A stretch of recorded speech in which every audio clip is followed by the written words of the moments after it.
Post focus. Nottingham Forest will round off the week of Premier League action when they go to Wolves on Monday night. Will it be 6 wins in a row for the Reds, or will they stumble against a resurgent home team?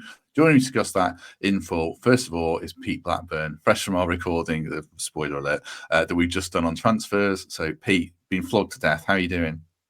Absolutely shattered, mate. Absolutely shattered. Mentally exhausted. I'm all right. I'm happy to be here. I love talking about Wolves because I really despise them. So I'm very, very keen to get stuck into that. Also, actually, I just remembered, it's probably not customary to start the podcast with an apology. Have you had to do that yet for libel reasons or anything? I'm not sure. Not yet. Why?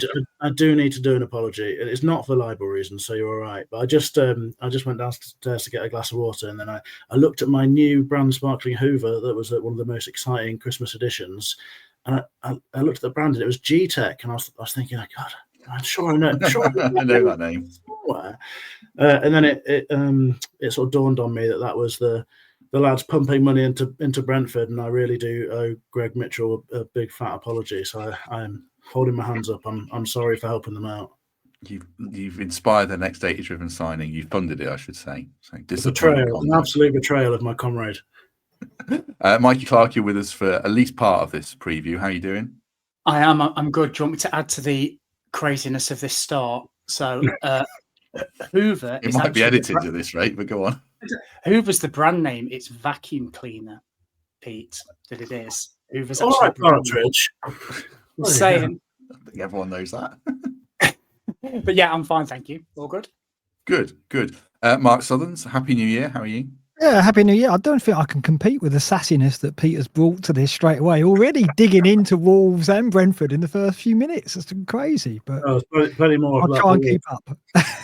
Who's your most disliked football club, Mark? Random one. Oh, I mean, I must admit, Wolves and Brentford haven't done a lot to endear themselves to me the last few seasons. I don't forget the Podence spit event and all the kind of that Tony free kick as well. They're incidents that stick in the mind. And yes, they're not two of my favourite teams, I must admit. No, that's a good point about the Podence one, certainly. I mean, kick us off, Mark, with general thoughts on this game. Like I referenced at the top, obviously we're in prime form. They're in improved form with the new manager. How are you feeling about this one? Well, a lot better now that Kuna's finally got his ban, because obviously he's possibly the best player in the bottom half of the table, I would say. Maybe not even possibly, maybe he is. Exceptional player. We've seen what he can do with that incredible goal he scored at the City Ground last season, which out of nothing. So he's the only player in that Wolves lineup going into the game that I would look at and think, I'm worried about him. I look at them otherwise. Yes, Strand Larsen's a big unit and going to be difficult to deal with, but we've got the players to do exactly that in Milenkovic and hopefully Murillo, if not Morato. Elsewhere in that side, Ait-Nouri can bring some threat out wide. Semedo gets forward on the opposite flank from the wing back as well. Guedes will probably come in because he was rested. Interestingly, both Strand Larsen and Guedes were benched, almost as if Wolves knew that the ban was coming for Kuna. So I think Guedes will come in. He's tricky. But I don't think there's anything to fear at all. Whereas I presume that they're going to be looking at our team and going, really worried about him, and him. So I think we should be very confident. I don't think there'll be a lot of goals. I think 0-0, 1-0 or 1-1, one of those three results will be the likely outcome. It's interesting, Mikey. The last time we went there was Cooper's second last game, not his last game. His last game was Spurs. Obviously, times have changed massively since then. How are you feeling about this one?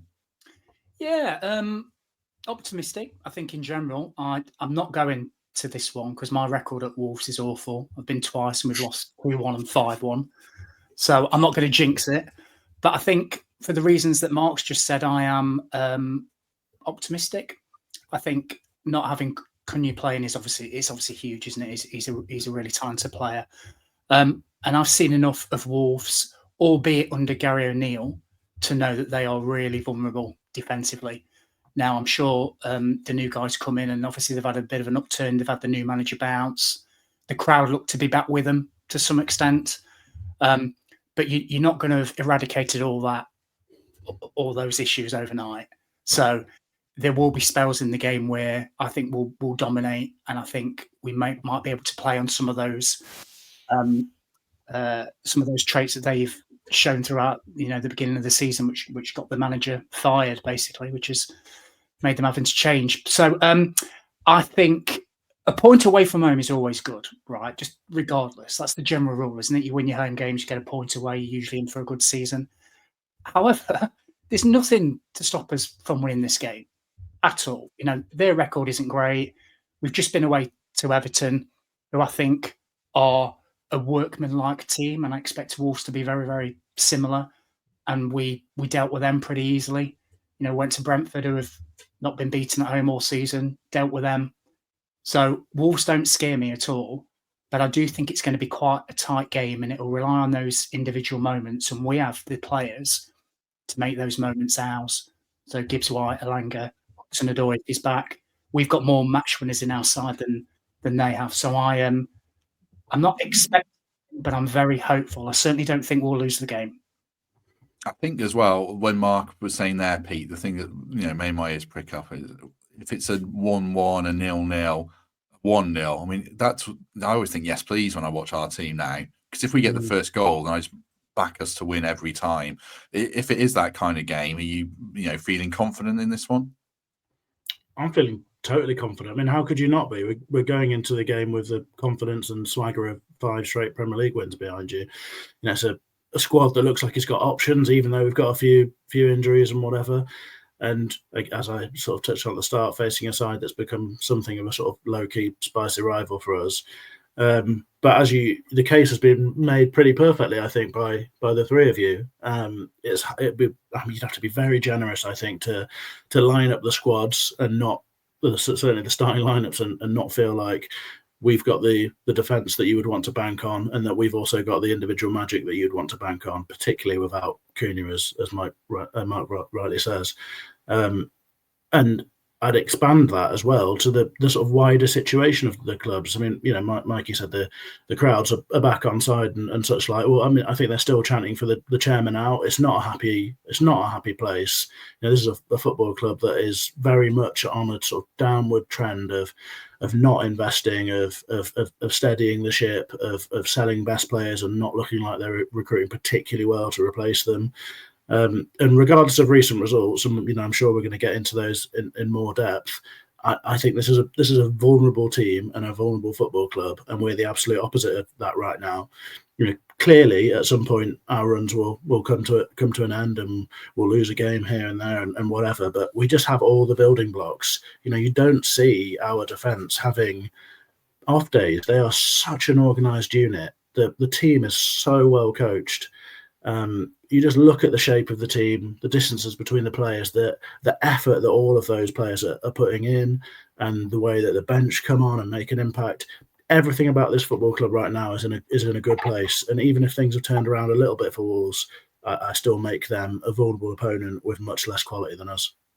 So on Wolves, Mark, you dropped in the chat, you've got some stats on Wolves defence, and I was hoping you would, because when I watched Black Box, Wolves come up surprisingly highly recently. They gave a lot of catastrophic penalties away, which probably dent their numbers a bit. They've played Leicester, Man United and Spurs since Pereira came in, who I think are pretty much 3 of the best fixtures you can have. So you've seen a bit more of them, you've got the stats. What's your kind of read on them as a whole in terms of quality? Yeah, the caveat to this is they have had the most favourable last 6. So I tend to look over sample size of 6 matches on Black Box always and track to that. Their defence in terms of XG conceded non-penalty per 90 is better than ours, 0.98 compared to ours, which is 1.16. So that's incredibly surprising. They have conceded own goals and penalties, 3 penalties in one game. So obviously that's warped the kind of eye test, if you like, or the perception of their defence, as in, well, they've conceded lots of goals, yes, but 5 of them have been own goals or penalties, which don't contribute to the XG data. So in terms of open play, just purely the quality of chances they're conceding, they're doing pretty well over the last 6 matches, but they have had easier fixtures than us. So it's difficult to read too much into that. What I do take from that is I don't think there'll be many goals. I just see it being, we're not going to go there and turn them over 3 or 4-0. which perhaps a month ago we might have felt that they were a team that was susceptible to that kind of defeat. I don't think they are now, and certainly not to us. I don't think we're a free scoring team. So we would take a 1-0, and we do tend to score first in most games. I do think that if we do score first, we've got more than enough to keep them at bay. I do look at their defence, though. I look at the three central defenders, Doherty, Bueno and Dawson, and think they can be got at. I don't think there's a lot of quality there. I certainly don't think there's a lot of pace there. So I think if we play Elanga, I don't know if Hudson-Odoi is going to be fit. I haven't heard the latest on him. If we can get him on the pitch with Elanga inverted in the half space close to Wood, playing up against Dawson and Doherty, then I think we will get some joy from that. So I think they've got frailties despite the data, but I think everything suggests it'll be a tight game. But I think we've got the quality again, very similar to the Everton game. Yeah, I agree. When you look at their fullbacks as well, Samido and Aït-Nouri are good going forwards, especially Aït-Nouri, but not the best defensively. So I definitely think they can be got at. Before we get into our lineups, then, just a word for the Trent navigation. Bear with me 1 second. I'm juggling plates here. So I've got a little bit of injury news that I'll talk with to the chaps. Wolves Forest, obviously the game we're talking about on Monday. You can watch the game at the Trent navigation because it's televised. £8.50 pizzas, 30% off draft ale and £3 cask ales. During the match, obviously it's on 2 large outdoor screens. The big shed is heated now. They've got the shutters, they've got the heaters. So it's a great setup. And if you can get inside, you can watch it in there. So it's the place to watch the game if you're not watching it at home. So thanks very much to the Trent Navigation for their support as ever. Right, a little bit of team news. I haven't seen much, but Ben Dinnery, who does injury updates for all the Premier League clubs, is quoting Nuno, who did his press conference just before we started recording, on the fitness of Murillo and Hudson-Odoi, who missed the win at Everton. Much better, yeah, I think so. Tomorrow we'll decide. So that's quite encouraging. If he's saying much better, yeah, I think so, then I suspect they're probably both all right, which is great news, certainly. So let's talk about some potential lineups then. Mark was a magnificent late substitute drafted in for this, so he hasn't done one, but he'll slate everything that we've done. So we'll start with, I'm sure it's all bang on. Well, they're all pretty similar, to be honest, because we know we're flying. But let's start with Mikey's then. I'll read it out as ever for people who are listening, not watching. Then get Mikey to talk us through it. Excuse me. Sales in goal, Aina Milenkovic, Murillo coming back in with Williams left back, Yates and Anderson in midfield, Elanga, Gibbs-White, Hudson-Odoi coming back in as well in support of Chris Wood. Mikey, talk us through your thinking. Obviously, I guess the alternatives are Morato and I don't know, actually, talk us through the alternative Hudson-Odoi, and prominently no Dominguez with Yates coming back in. So what's your thinking there? Yeah, it was really tough, this, because when Murillo pulled up right in front of me, actually, at Everton, I kind of feared the worst, but then I saw him celebrating on the pitch with everybody afterwards and thought, actually, he's probably going to be fit for Wolves if he's doing all that. So Morato came in, did a fantastic job, but I think the Everton game will be totally different to Wolves. They were just pumping it up, really. They must have put 100 crosses into our box. They must have done, and he was perfect for that. He was perfect for that game. So it's not a slight on him, me putting Murillo back in. I just think that combination between Murillo and Milenkovic, they feed off each other so well. What one can do incredibly well, the other one does the other thing. So Milenkovic will come in and get touch tight. Murillo will drop off and use his pace. And they've just worked together so well all season. So for me, if they're fit, they play. And obviously the fullback, kind of pick themselves. If we're assuming Moreno's not going to be around, but Williams, I'd have played him anyway because I think he's been fantastic last couple of games. The two decisions I really had to make, other than that, were, does Ryan Yates come back in? For me, he does. Again, not a slight on Dominguez. I thought Dominguez was excellent.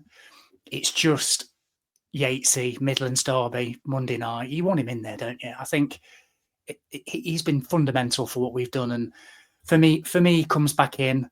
Dominguez is so unlucky to miss out on this because I put Callum on the left-hand side for the exact reasons that Mark said at the start. I really fancy those front four of Wood, Hudson-Odoi, Gibbs-White and Elanga up against that back three of Wolves. I think they'll absolutely terrorise them coming in. So for whatever I was thinking about do I shoehorn Dominguez in on the left and keep it tight? And then again, I looked at their defence and thought, no, we can have a go at these. So it's probably a bold team. For me, it's probably our best team, certainly of the last sort of month or two. And again, like I said, it's not a slight on the players that have dropped out, because I think they'll play the week after in the Cup. It's just, I think this might be an interesting first half an hour, specifically Wolves under the lights. They've had a couple of good results. They might come at us. You want the Yatesy in there. You want the threat on the break of Elanga and Hudson-Odoi, which might push them back. And like the guy said earlier, if we get the first goal, I really fancy us. So it's quite an attacking lineup from me. And someone like Sosa, again, is unlucky to miss out. But, like we've seen all season, the difference is often made in the last half an hour with the substitutions, and we're going to have some serious weapons on our bench if things are tight. Let's go into Pete's then, because it sort of reflects on what Mikey said around the front four, because there is a slight difference there. And again, I'll read it out and then let Pete talk us through it. Stells in goal, Aina, Milenkovic, Murillo, Williams, obviously.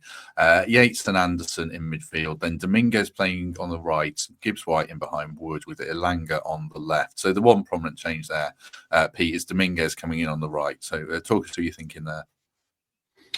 Yeah, I mean, I've got no great truck with what any of what Mike has just said, really. I mean, I always bang on about balance when we're talking about these teams, and I think there are a few considerations that I was considering.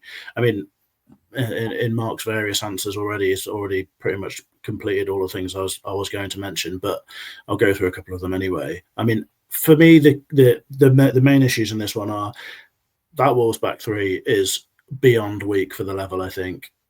At least two of the three are well beyond their best at Premier League level. Mobility is not good. I don't think they're particularly good on the ball either, so they can be got in that sense. I think it's a massive weakness. They're clearly, I mean, they didn't really replace Kilman acceptably anyway, but they've also lost two of their first choice players to play in that back three, and that's a real weakness. And I think it means that Elanga being on the pitch and being high and next to Chris Wood is an absolute no-brainer, attacking those spaces, but in behind the fullbacks and in another wide centre halves. I think he can do that from either side of the pitch. I don't think there's much concern for me about whether he's doing that up against the Craig Dawson, who I think was playing left centre back, which seems pretty odd, or Matt Doherty on the right of the three. And perhaps that's something that can be fluid for us depending on how the game goes. The reason why I've opted not to give Hudson-Odoi the other slot, I guess, is a bit about that balance. There's a couple of reasons behind it. Like what I've seen from Wolves in recent games, and I'm not sure if they're definitely going to line up in the same way or not, is that they are pretty strong through the centre of the park. I think that's their key area of quality. So you've got João Gomez, who I assume will definitely play, who's an elite ball winner. Next to him, I'm not sure what the state of Lamina right now is. I know he has been out injured, so whether he comes back or not, I'm not sure. But next to him, they'll probably have Andre, who again is a very high quality ball winner and a sort of metronomic passer. Then they've had Bellegarde playing in those central areas as well, and then one of a sort of Cunha, Huang, whoever it is, that's also playing a sort of narrow wide position. There's a lot of bodies in those areas, and I think that's been a real weakness of Forest during the games when we've struggled. So you look back to the Newcastle game, for example, the City game. I think both of them were examples of games where we struggled against sides that had a lot of bodies in the middle of the pitch, whether they were wingers inverting or whether they simply outnumbered us or they were fullbacks inverting. And I think it made life very difficult for us because we do play with a genuine two there in this system. And, Gibbs White tends to be pretty high. He's defending from the front line with Wood in that sort of 4-4-2 press. And it's difficult, I think, to ask Anderson and Yates to cover so much ground, even though they are both brilliant and industrious and all of those things. So for me, it makes sense for Dominguez to be in that starting lineup as someone who can come inside, give us a bit of a box when we need it. He's still an attacking outlet because he can carry the ball, he can drive forwards, he can link up with those players around him. And I think it's worth remembering that Elliot Anderson playing in two in central midfield is a pretty aggressive move already, because that's a player who can do the lot and instinctively wants to break forward and get in those left half spaces and contribute. So there are a lot of players in that team who can still get forward. And the other issue is, Mark may have better stats than me on this, but I think I'm right in saying that Wolves are the the most sort of counter-attacking team in the league in terms of the amount of goals they score in counter-attacks. I think they're more or less double pretty much everybody else. I do think we need to be wary of that as well. And I think it might be one of those games where we just feel our way into it. Perhaps it's pretty steady at 0-0 in the way that we've described, and we can nick a goal. But I think if we're too gung ho earlier, we might get caught. And I don't want the story to be a one of 5-win Forest sort of being a bit complacent here. I think it's one to feel our way in, and Hudson-Odoi coming back to fitness can come off the bench and have an impact if we need him to. So that's sort of where I've landed. But I think either way makes perfect sense to me, and we can let Mark be the final arbiter of what's the right thing to do. Yes, I was going to say, I'll read out my team, then Judge Sutherns can make a ruling on what he thinks when he's seen them all. So, right, this is my team. Here we go, and I'll read it out. Same at the back. And by the way, I really fancy Milenkovic to score, because again, Mark will probably have more stats, but Wolves, I think I'm right in saying, are absolutely horrific at defending set pieces. They're basically us of last season. So, yeah, feeling good on that front. Dominguez and Anderson in midfield, then Elanga, Gibbs-White, Hudson-Odoi and Wood. So, basically, and no Ryan Yates for me. And just the thinking is, I love Ryan Yates, obviously, but I would want Dominguez in the team for a couple of reasons. Partly what Peter's outlined for his pressing and energy. And also, I just man management. Like, I feel it'd be a bit harsh on a player to leave them out when they keep coming in and out of the team and you think they're doing a good job. And at some point, Dominguez is probably going to think, well, I'm having enough of this, frankly. So I just think from that point of view, he deserves to play. Obviously, Morato would come out if Murillo's fit. But I think that's a different case. Like, Morato is probably at that stage of his development where he understands that he's not going to start every game. But I feel like Dominguez deserves a start. But Pete made a really good argument as well, and so did Mikey. Right, Mark, what are your thoughts? What would your lineup be now you've seen and heard all that? Tension. Can we have a nice sort of bass note, eerie bass note here? I'm going to disagree with all of them. Good. Before Murillo's injury, we were lining up with 3 at the back at Goodison Park, and we went with 3 at the back at Brentford, and Wolves line up in a 3-4-2-1. So I don't really feel that we need to do any more than match them up, because we're better man for man. I like the idea of adding the extra body in terms of perhaps we don't go over Elanga, Hudson-Odoi, and maybe we play Dominguez in there. But we've got to remember, we've got Gibbs-White in midfield at Molineux. Gibbs-White at Molineux is probably worth double Gibbs-White anywhere else, isn't he? He's going to be like a man possessed. So I think Gibbs-White and Anderson against their midfield too, it'll be tough for them, but I'd still back them. I love Gibbs-White in that 8 role, in that deeper role. And I like Elanga and Hudson-Odoi narrow so they can get up against Dawson and Doherty. Because if the big mismatch on this pitch will be Elanga and Hudson-Odoi against Doherty and Dawson. I look at what they've got, look at their weapons and think, yeah, we've got good players to counter it. We've got good centre-backs. We've got good wing-backs in Aina and Williams to deal with their wing-backs. So all of their attacking threats, I think we've got a counter against. I look at our attacking threats and think they're struggling. If we get Elanga or Hudson-Odoi one-on-one with one of Doherty or Dawson, it's good night, I think. And they're going to know that. So it's going to be really interesting how they approach that. So I think we've got to set up on the front foot, get the first goal, and then bring Yates and Dominguez on for Gibbs-White and Anderson after the hour. Bring Bolly on for the last 15 and see it out in the same way we've done or tried to do the last few games. I think that's what Nuno will do, only because that's how he wanted to set up at Goodison until the Murillo injury. So yes, the 4 at the back worked for us there, but it wasn't his default. So I think he'll go back to his default, particularly as Wolves play in that formation. And then we'll just think, well, we're better than them. If we match them up, we're better than them. We'll win the game.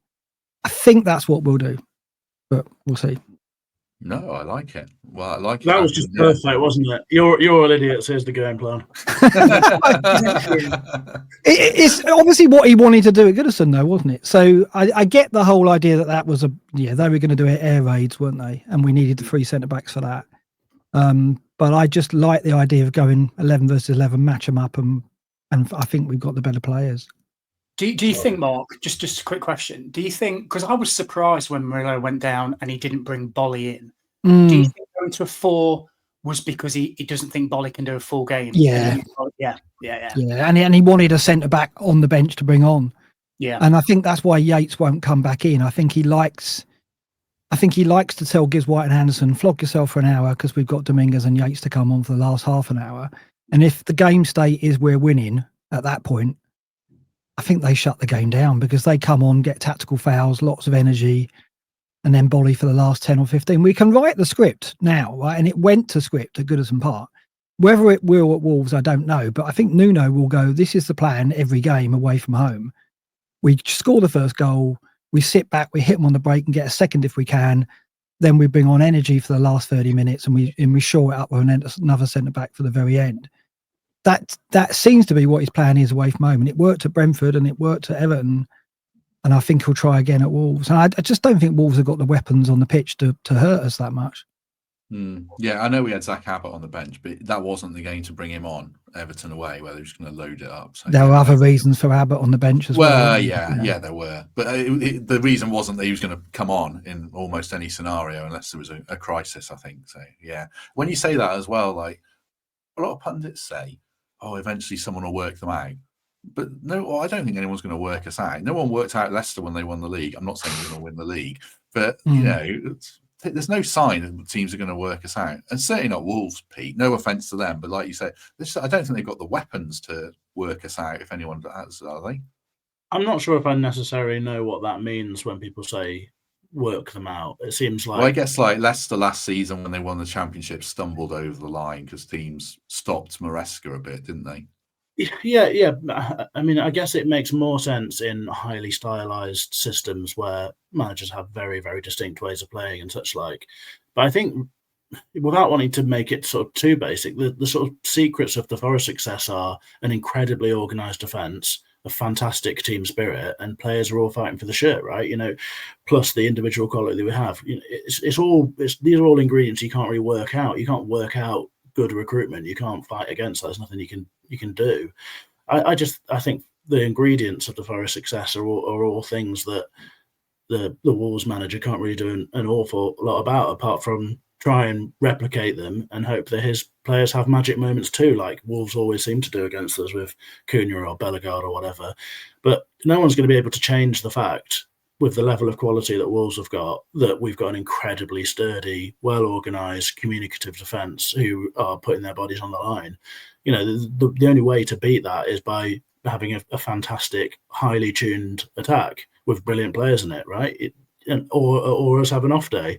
So I don't really see it as a problem. I mean, on the sort of wider working it out point, I think it's useful that we've now got other ways of playing, and the sort of system that Mark has talked through is another string to our bow that we've obviously not used from the start of a game. And before this, when we've used the sort of 3 at the back system, it has generally been to shut things down, whereas actually, as Mark eloquently described in this sense, it's also an opportunity with the 2 very attacking central midfielders and Hudson-Odoi and Elanga in those high, narrow areas. It's an opportunity to utilise our attacking strengths and get at certain weaknesses in the opposition. So I think we've got more flexibility now, and we look a team that's just growing. I think Nuno said in a recent press conference or interview that, you know, this is just a side that is bonding and developing together, and that's exactly what you can see, isn't it? You know, that's exactly what it is. I think I said in our previous pod today, which is going to be out yesterday. Is that right? Some sort of time travel going on there. You know, there's a sort of alchemy going on there, a magical alchemy between what's happening on the pitch, the development of players. Every single footballer getting better under this coaching staff, and you can't really work that out. You know, these are a bunch of lads who love playing together, and it's going to be hard. It's hard to stop because they're really good at what they do. Yeah, I agree. I mean, you know, there's fundamentals that are just hard to stop. You've got a 6'5" centre half who will head anything and everything that comes into an area at either end. You know, Chris Wood's a big lump up front, and obviously much more than that. We've got pace all around him. We've got a fundamental team that fits or ticks all the boxes. Mikey, you've got to go in 2 minutes. Any final thoughts before you depart? I guess just to concur what the lads are saying, there's more than one way to skin a cat, isn't there? And I think what we've had in previous seasons is we do what we do, and if we don't do it well enough, we lose. Now we do what we do, but we can flex and we bend, but we don't break. So without giving you all these cliches, if things aren't working, we'll change it, and we've got the options to change it. We can go to a 4, we can go to a 5 and shut up. We can bring energy on in midfield. We can bring 2 new wide players on. We can stick our top goal scorer from the first season on. You know, we couldn't do any of this 6 to 12 months ago. We can now. So the more we stay in games, especially away games, and Mark was right, he said at the start, if it's 0-0 or 1-1 or whatever with half an hour to go, we'll win, because we've got those options now, and we can flex accordingly given the game state. So I'm really optimistic that we'll get something on Monday. And then we've got the cup game, which is a really, really interesting thing, because we've got a couple of weeks, haven't we, before the big title decider against Liverpool. We've got a bit of time just to give a few more players a bit of a run out. So Willy Bolly, all those players will probably play. Hopefully Zach Abbott, take a deep breath, and then go at the league leaders. But I can see this winning run continuing. I think we'll go to Wolves, and I'll end by saying I think we'll beat them probably 1 or 2-0, 1-0. I can't believe that you can make jokes like that now, Mikey, and it's sort of 99% a joke rather than 100%. It's just been a remarkable season, and like, I just can't get my head around it, because all my mates who aren't Forest fans say to me, "Come on, it's getting beyond a joke now, isn't it? Like, come on, when are Forest going to revert to the original Forest?" And I keep saying, well, there's no sign of it. Like, this team works harder than probably any other team in the Premier League. Like, they run their socks off. Some of them couldn't even walk at the end of the Everton game. They were knackered. So it's not about the quality, just about the quality. Sorry, it's about the effort and the team ethos that's been instilled into this group of players. So, you know, we said on the previous podcast, key thing for me is not about who we bring in, it's about who we keep. So keep this group together, because this is the reality. We are third, and we are outworking teams, and we're scoring some great goals, and our defence looks rock solid. So until that changes, that's the reality, as far as I'm concerned. And I think we'll win on Monday. Excellent. Yeah, I agree. I wish it's pretty pie in the sky stuff still. Liverpool had a tougher game than Man United at the weekend, because I think they'll absolutely steamroll them. But there you go. Mikey, thank you very much. Appreciate your company for basically the last 2 hours, really, if we're being honest. But 35 minutes of this. So very good to have you with us. Absolute pleasure. Good to talk to you all, Pete, Mark, Matt. See you all soon. Take care. Cheers, mate. Hey, See you Mikey. later. Bye. Right. Just before we finish up then, Mark, I normally ask people if they take a point. I must admit I wouldn't, from everything that we've been thinking about, discussing here. I feel like it's a game we can definitely win. But would you take a point and, you know, add it to the tally and move on to the next one? I would, but I don't. I'll be disappointed. I think with Kuna not there, like I say, I think Wolves will look at it and go, unless they can get the first goal, I think they've got real problems. They'll be under pressure to come out and attack us, which plays into our hands. I think their best way of getting a result from this would be to sit back and try and nick a goal from a set piece or a breakaway, but then they're probably not going to be able to play like that. They're probably going to have to play somewhat front foot, even without Kuna. And I think they're going to get caught. I think Elanga and Hudson-Odoi, if they're both on the pitch, will cause them a lot of problems if they play like, you know, if we set up like we did at Brentford, which was basically to isolate the centre backs, because, you know, obviously Brentford played with, I think, Lewis Potter up high and left 3 at the back for most of the game, and Hudson-Odoi didn't really get one-on-one with Ayer enough. In the end, the goal came from that play, because Williams got outside him and cut it in for the cross for the opening goal. And I think Nuno will do the same here. He'll go, right, get Hudson-Odoi and Elanga up against those 2 wider centre backs. Wood can occupy the middle centre back. And then it's down to, can Anderson and Gibbs-White win the midfield battle? Well, I'd back them against anyone at the moment, because they do seem to have everything we need in terms of work rate, tenacity, creativity. It'll be tough, because Pete's right. Those 2 central midfielders for Wolves are very capable players, very good ball-winning, controlling midfielders. But like I say, Gibbs-White at Wolves, he is going to be a force, isn't he? And he's been last 3 or 4 games, he's been like a man possessed anyway. He's been amongst the best midfielders in the Premier League, no question. I think he's nominated for Player of the Month. I think on Monday night he'll show why he's got that nomination. I think he'll probably be man of the match again, because against Wolves he always raises it, doesn't he? He does. One point there that Mark said that I hadn't thought about before, Pete. Teams like Wolves, I think, would be wise to sit in against us and let us have the ball and say break us down, because that's not really our game. But even now, I think like home crowds won't tolerate that against us, because I think they still see us as, lower mid-table, 17th place Forest. You've got to go at them, and I think that still plays into our advantage as well, doesn't it? I think you've answered your own question pretty perfectly, to be honest. I always ask questions and say, "Don't you agree with me?" If people have noticed the last 4 years, would you say that? I'd be a terrible solicitor.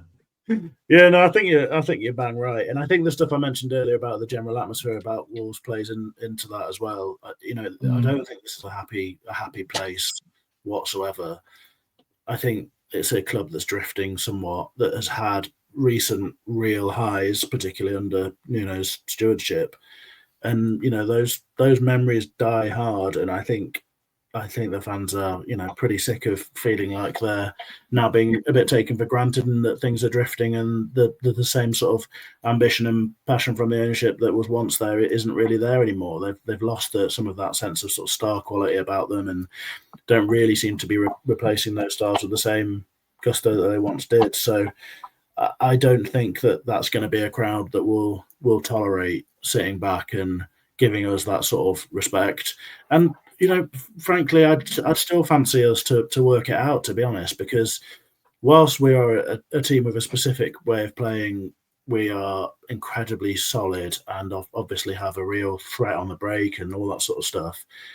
In our central midfield, we boast Morgan Gibbs-White and Elliot Anderson, who are two of the most technically brilliant footballers I've ever seen play for this football club, who are capable of unlocking doors at any moment. We've got wide players who can produce great moments and options to replace them off the bench. We seem to be a club that has actually got some real proficiency from set pieces. I think the options for us are strong enough that if a team like Wolves tried to sit in, we'd have a good chance of making inroads still, to be honest. I just don't think that they have the players to really do that. You look at that back three, I'd fancy our players to capitalise on some moments and some mistakes at some point. And also, I'll just say I'm absolutely not taking the point, because whilst a point away from home is great, brilliant, I'd be perfectly happy with it.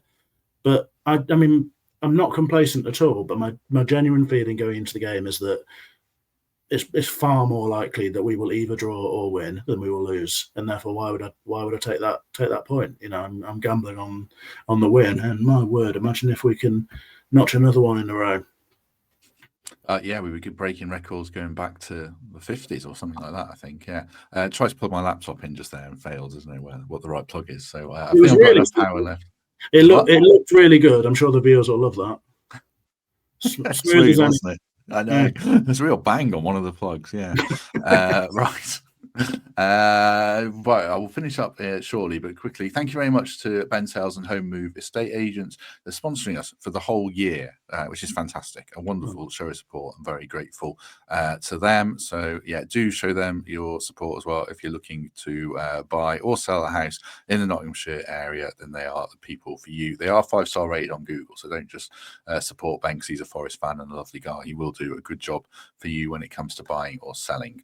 Right, let's finish on a frivolous note that we did on the previous show, but I'll ask Mark the same sort of question because I thought it was quite good fun around free agents or players who are out of contract in the summer. Mark, I don't know if you saw the whole list, but are there any names that spring out to you? Well, I think you said Kenny Tete, which surprised me to an extent, but any names of free agents out of curiosity that you think, yes, please, when you see that list? Well, obviously Angel Gomez with his Morgan connections would be lovely. I don't know whether they can pull on these strings. I mean, they're best mates, aren't they? I mean, from what I can gather. Yeah. So I'm sure that Morgan will be trying. That's, of course, if Morgan does stay, and I think he will for at least another season. So I'd love to get Gomez there because he is that midfield link player. He's not a traditional number 6 as such, but I think if we're going to get European football, we can start looking up a level and looking at more than one player in that 6 role, and Gomez will give us a very fine player there. And I think he will look to the Premier League. I think he'll look to come back. So maybe why not? Why not in for a shout at him? Kyle Walker-Peters definitely. I think in the full-back positions or wing-back positions, we need options. We need probably 5 players in those areas. because if we're going to play free at the back away from home, and if we're going to have European football, then we need cover and we need the players who are coming in to be of a good level. We've kind of got that with Nico in that he can cover right or left, and so can Ola. But I think getting more cover in those positions, getting some players who have got good attacking instincts, and I think Tete and Kyle Walker-Peters are two of the players that fit that profile. So one of those two would be lovely. I think Walker-Peters in particular offers a lot going forward. Really like him. He's got good experience in the Premier League. So he would be my preferred option. If we can be in the hat for him, that would be great. Tyrone Mitchell is a great fullback, not a great wing back. I've been listening to a lot of Palace fan stuff recently, and they're actually on his back a little bit, because obviously Glaston's playing wing backs at the moment, and Mitchell's not really giving as much as Munoz on the other side, understandably, because that's not his game. Tyrone Mitchell is a fullback in a back four. If he was available and we were going to play that system, then he'd obviously be a good pickup. But I imagine he's going to sign on with Palace a bit more for longer.